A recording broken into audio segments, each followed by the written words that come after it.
Okay, Assalamualaikum and good morning to all the panelists and also participants. This is our second webinar for personal and professional development.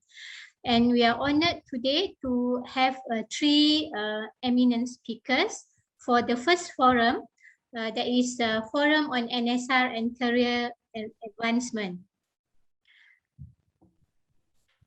Okay, what we're going to do is the first, we will start with first panelist who will give the lecture. And the first panelist is Datuk Dr. Muhammad Khairi Yakub. Datuk Khairi is the Chief Executive Officer for Malaysian Medical Council. He's a very experienced person to talk about this. He graduated from UKM in 1982. And he did his master in public health and further did his bachelor in law in UITM. And he had a long record of experience in MMC, in MOH. Okay, and he has been involved in the international forum and responsibility as well. And I'm very happy to give the platform to Datuk Khairi. The platform all yours to start with the first topic for today. Thank you, Prof. Nolaila, sorry. Sorry to all the audience. Ada some technical problem tadi to sign in. Anyway, thank you juga UKM Postgraduate Studies for inviting me to share some ideas ataupun thoughts with regards to the personal and professional development seminar today. So, okay, I think we go straight away. The next slide, please. Okay, before I start, I would like to congratulate all of you. I was told that the audience are mainly from year 3 and year 4, so you are almost there. This is a new professional world in medicine that you are now walking into. That's called the specialty world. It is it is a very highly regulated profession. So either you want to thank yourself and congratulate yourself for stepping into a very highly regulated profession. Before you were houseman, then fully registered. Okay, you have been very loyal, very ethical, and now you are in the professional world soon. And I will talk roughly what the areas that you will cross before you can practice as a specialist. And as you know, MMC is the regulatory body, and these are the provisions of the law. All medical registrations is actually backed by law. So administratively, we are bound by this, by the boundaries of the laws. Number one, no person shall be, the name will be entered in the register, shall practice. Meaning to say, anybody who practices without their name in the register, the NSR, you are committing a crime. And not just that, you can also be subject to our disciplinary action. So even though you have your APC, you may have your degree, but if your name is not in the register, you're committing 2 offenses. Number one, it could be criminal. Number two, it is definitely ethical. Next, please. And who is entitled to be registered? Okay. Please pay attention to this. 14B is the one that stipulates the conditions before one can be registered with the MMC. I think one is no problem because all of you have been fully registered. All right. I don't know about the foreign students in the universities, that has taken in. I'm sure this has also been settled. Yeah. You have to be fully registered, and you have to show proof to the council. Number two, you have attended specialized training in that specialty, in a recognized training area. So in UK, in PPUM, I think no problem because, sorry, in UKM there's no problem because you in a recognized, a licensed HEP, higher education provider. He holds a recognized specialized qualification. Again, this is no problem because it has been accredited by MQA and also recognized by MMC. Okay, and this part is important also. He has proven to the satisfaction of council that he's fit and of good character. So for those who have any disciplinary problem, court cases, criminal problems, you may not be registered if they are proof against they are proof against you. Yeah. So for overseas applicants, we usually take the letter of good standing. Yeah. Or there is no nil report from the our partners, our regulatory bodies from other countries. Next, please. Okay. Under Regulation 2017, the regulation further described how MMC evaluates our doctors, be it basic degree or specialist. There are two committees. Number one is the primary, evaluation committee for primary medical education. We call it JKP1 ataupun Jawatan Kuasa Penilaian 1, and the other is evaluation committee for specialist medical qualification or JKP2. Yeah, these are the bodies under in the law, that evaluates all applications, before it can be approved by MMC.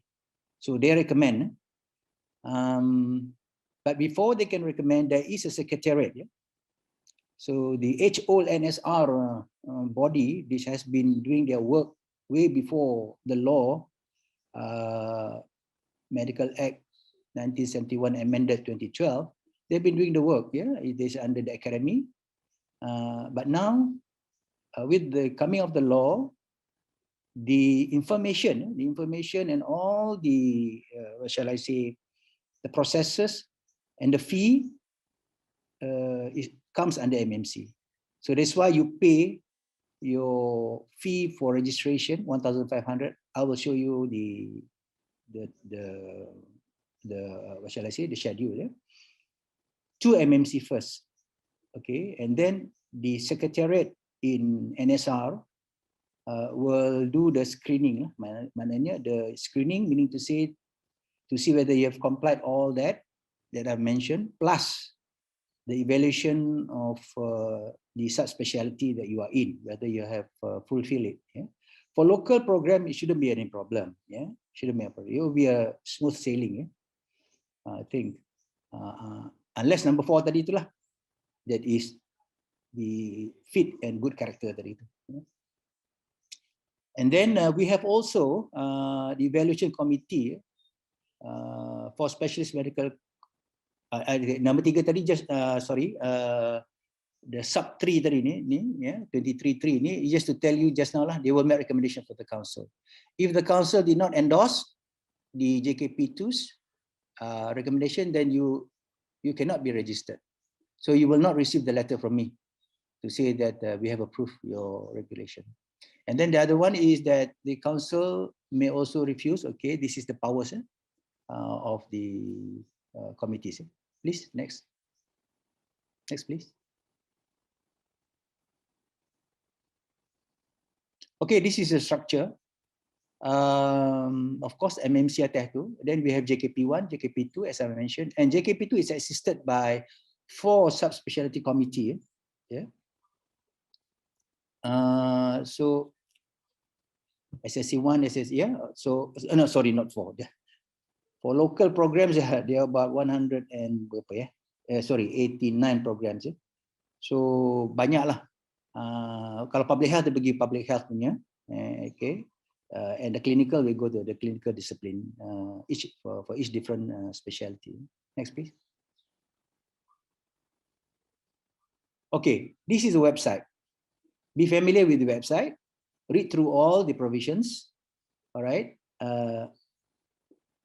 And if you can see now, okay, if you can see now, the NSR is actually bawah MMC, as I told you. Yeah? So the secretariat is doing it is actually legally they are contract workers under us. Yeah? Next, please. Okay, criteria to be registered as a specialist. Yeah, yeah. These are some of the criteria. Yeah. And then for the general practices and also the specific. Yeah, I think this is you have to read through this lah. Yeah, I don't think by explaining here in this session can leave anything. Yeah, and imprint lah for now. Next, please. Okay, this is the procedure. It's rather long-winded procedure juga lah. Yeah, you apply through the website. Okay. And there's a link that actually you pay to MMC. And then after that, for those who from overseas lah, yeah, their certification, their any documentation needs to be verified by the what you call it, the primary source verification. But macam for local program, no problem lah. We accept it. This PSV is only meant for overseas, yeah. And then you have to show your certificate, your logbook, and whatever lah. And then the SSC will evaluate. Okay, the NSR will pass it to your respective SSC to evaluate all these facts. And then after that, the JKP2 will meet once a month, and they will either recommend or not recommend, or they can put conditions if they so wish. Yeah, and then after that, it is forwarded to MMC. Also, we meet once a month to either to endorse or not to endorse all the applicants punya, shall I say, application that has gone through JKP2. And then after that, we will inform you, yeah, in our official letter, and it can be printed out lah. Your e-certificate will be printed out, yeah? And it is valid under law. Next, please.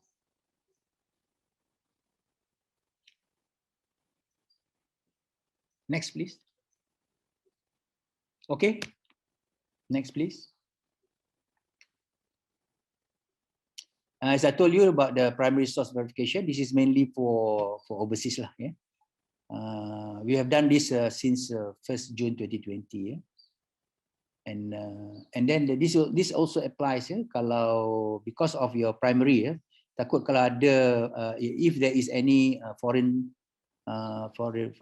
postgraduate they have joined in before the 1st June 2020, but when you apply for your specialty, you have to show proof that you have been registered. If your registration, although recognized, but from overseas, you have to get your primary, your PSV. Yeah. All right. Next, please. Okay, this is in the MMC's website. All right, about the PSV, all the details are there. For the PSV, you have to bore the fee yourself. Next, please.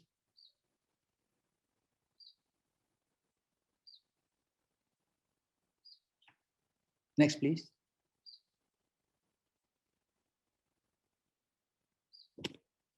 Okay. This is very important, but mainly for foreign, non-Malaysians. Whoever wants to work in Malaysia by 1st March 2023, they must be registered or at least possess the NSR eligibility status. What is NSR eligibility status? This is mainly for clinical teachers lah, yeah, who wants to teach in the local universities. They must show that they are eligible. This is all meant for to ensure standards for the profession of medicine in Malaysia. Okay, but the details of the eligibility status is still under review because there's a lot of debate going on this matter, and we will update you once it has been firmed up by the council. Next, please.